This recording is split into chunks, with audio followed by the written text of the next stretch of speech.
नमस्कार, भूमि हाइकर में आपका स्वागत है। मैं हूं शिव नारायण प्रसाद मिश्रा। अभी हम हैं इंदिरा गांधी इंटरनेशनल एयरपोर्ट पर।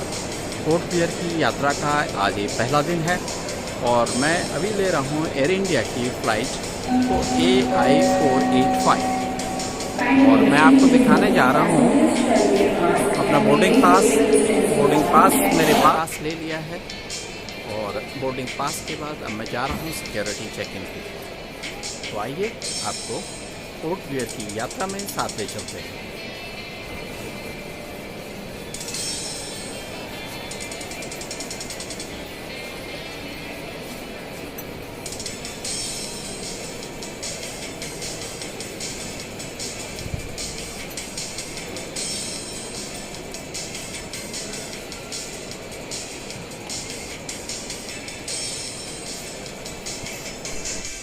मेरे सामने डिपार्चर गेट्स हैं। डिपार्चर गेट के थ्रू मैं सिक्योरिटी को पार करूंगा और उसके बाद मैं अपनी बोर्डिंग एरिया में पहुंचूंगा। मेरा बोर्डिंग गेट है 28B और अब हम चलते हैं बोर्डिंग के लिए।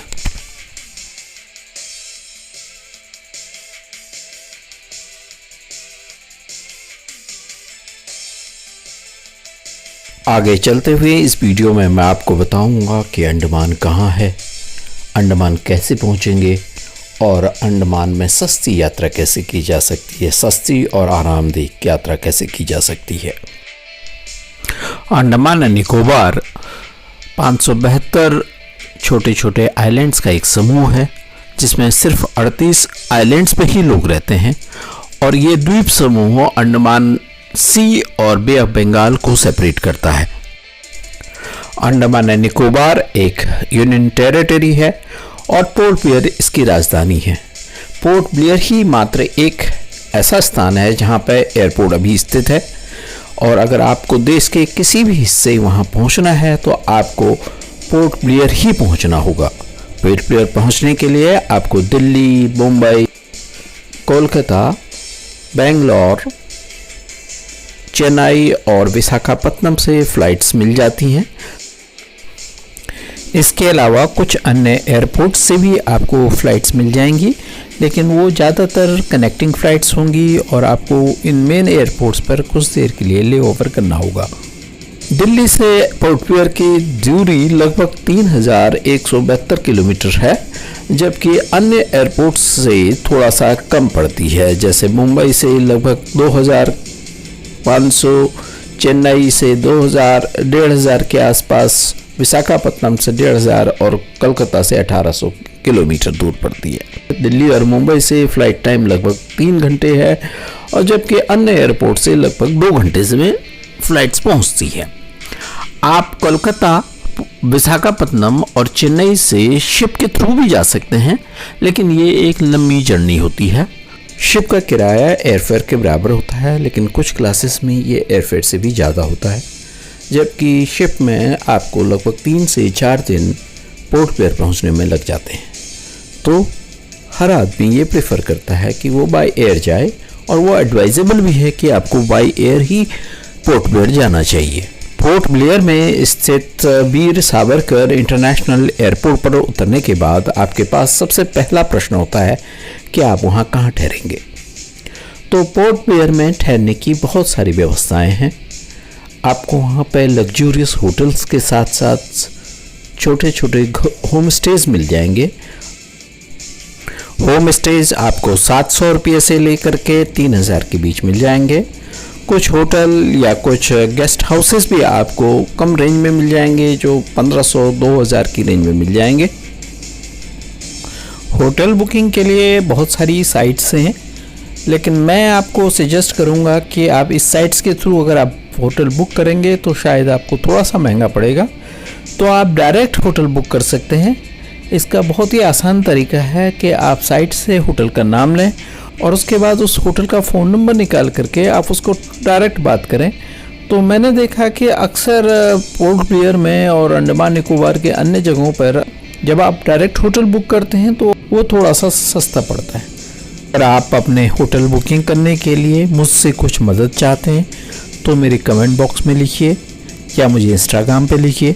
मैं होटल का नंबर आपको दे दूंगा और होटल का प्राइस भी अपने साथ में दे दूंगा, ताकि आप उस होटल से बात करके उस प्राइस पे आप ले सकें। आप कंपेयर भी कर सकते हैं साइट्स पे, अगर आपको सस्ता पड़े तो लीजिए, अन्यथा मत लीजिए। खाने के लिए यहाँ पे जगह जगह आपको नॉर्थ इंडियन, साउथ इंडियन खाने के रेस्टोरेंट्स हैं, तो आपको यहाँ पे रहने की सुविधाएं बहुत अच्छी हैं। खाने के लिए भी कुछ अच्छे रेस्टोरेंट्स हैं। ज़्यादातर होम स्टेज या ज़्यादातर जितने भी होटल होते हैं वो आपको होटल किराए के साथ ब्रेकफास्ट फ्री देते हैं, तो आपको यहाँ पे बहुत ज़्यादा खर्चा करने की ज़रूरत नहीं है। अगर आप चाहो, हाँ, घूमने के लिए पोर्ट ब्लेयर में आपको कुछ जगह हैं, जैसे कि सेलुलर जेल है, रॉस आइलैंड है जिसको नेताजी सुभाष चंद्र आइलैंड कहते हैं, चिड़िया टापू है, और वॉन्डर बीच है, कोवनकोर बीच है, माउंट हैरियट है।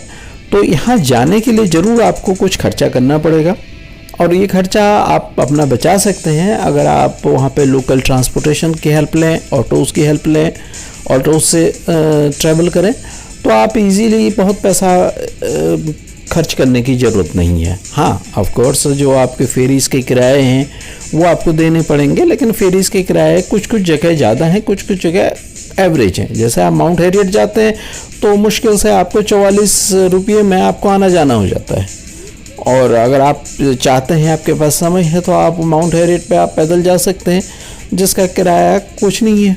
आपको मुश्किल से 50 रुपये आपको एक एंट्री फ़ीस देनी होती है, और वहाँ माउंट हैरियट जा सकते हैं। ऐसी चिड़िया टापू को आप बस से जा सकते हैं कुछ पोर्शन, उसके बाद थोड़ा आपको ऑटो करना पड़ेगा। इसी तरह से अगर आप घूमना चाहते हैं तो सिर्फ रॉस आइलैंड और नॉर्थ बे जाने के लिए आपको ज़रूर फेरीज़ की सहारे से जाना पड़ेगा, और जिसका किराया 770 रुपये है। सेलुलर जेल की एंट्री फीस मात्र 40 रुपये है। तो आप अगर बजट ट्रैवल करना चाहते हैं तो आप इजीली बजट ट्रैवल कर सकते हैं। आप देख सकते हैं मेरे इस वीडियो में कि हम अंडमान निकोबार के पास पहुंच चुके हैं। थोड़ी ही देर बाद हमारा प्लेन पोर्ट ब्लेयर एयरपोर्ट पर उतर जाएगा, और आप देखिए कितना सुंदर दृश्य है। ये पोर्ट ब्लेयर के आसपास छोटे छोटे टापू हैं, छोटे छोटे आइलैंड्स दिखाई दे रहे हैं, समुद्र दिखाई दे रहा है, और सुबह सुबह का वक्त है।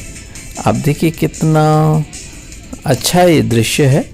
अगर आप यहाँ पर बादल या हेज़ नहीं होती तो आपको और सुंदर दिखाई देता। आप देखिए प्लेन नीचे उतर रहा है, और धीमे धीमे प्लेन अब एयरपोर्ट की तरफ पहुँच रहा है। एयरपोर्ट पहुँचकर फिर हम बात करेंगे, आपको अंडमान एंड निकोबार आइलैंड के यात्रा का छोटा विवरण भी आप तक पहुंचाएंगे। आप देखिए कितना सुंदर ये छोटे छोटे आइलैंड दिखाई दे रहे हैं फ्लाइट से। वाह, देखिए कितना सुंदर आइलैंड है। आप देखते जाइए। आपको इस वीडियो में पोर्ट ब्लेयर के आसपास के सारे आइलैंड दिखाई देंगे। बहुत ही सुंदर साफ़ सुथरा समुद्र दिखाई देगा, और आनंद लीजिएगा। और इस आनंद के साथ हम आगे मिलते हैं पोर्ट ब्लेयर एयरपोर्ट पर।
पोर्ट ब्लेयर से अगर आप हैवलॉक आइलैंड या नील आइलैंड जाना चाहते हैं उसके लिए भी गवर्नमेंट फेरीज अवेलेबल हैं।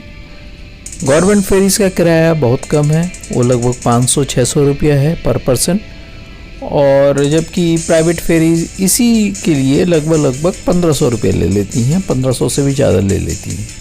अगर आप बजट ट्रैवल करना चाहते हैं तो आपको एक दिन वहाँ पर रुकना पड़ेगा पोर्ट ब्लेयर में, और आपको टिकट काउंटर से मिल जाएंगी, गवर्नमेंट फेरी के काउंटर से। किसी वक्त थोड़ा सा रश ज़्यादा रहता है, लेकिन अगर आप चाहेंगे या वहाँ पे लोकल एजेंट्स होते हैं उनसे बात करके गवर्नमेंट फेरीज़ का टिकट ले लीजिए। आप गवर्नमेंट फेरी से जाएंगे तो आपको सस्ता पड़ेगा। हमारा विमान वीर सावरकर इंटरनेशनल एयरपोर्ट पर उतर चुका है। मैं बाहर आ गया हूँ और मैं टैक्सी ले रहा हूँ होम स्टे के लिए। होम स्टे ने ही हमें पिकअप फैसिलिटी दी है फ्री ऑफ कॉस्ट। वो इस होटल के प्राइस में ही इंक्लूड है, और होटल का प्राइस है 1800 रुपया इंक्लूडिंग टैक्सेस और ब्रेकफास्ट के साथ। होटल में चेक इन करने के बाद मैं पोर्ट ब्लेयर घूमने निकलूँगा और आपको पोर्ट ब्लेयर की यात्रा का विस्तृत विवरण दूंगा, एक एक घटना का विवरण दूंगा, और आप कैसे कहाँ जा सकते हैं उसके बारे में बताऊंगा। आपको वीडियो कैसा लगा कृपया कमेंट करके बताएं। देखते रहिए मेरा वीडियो, और मेरे वीडियो को लाइक कीजिए, शेयर कीजिए, मेरे चैनल को सब्सक्राइब कीजिए। मैं पहुंच गया हूं अपने होटल पे। मेरे होटल का नाम है नैन्स रेजिडेंसी, और चेक इन कर लिया है। फिर मिलते हैं अगले वीडियो के साथ। धन्यवाद, नमस्कार।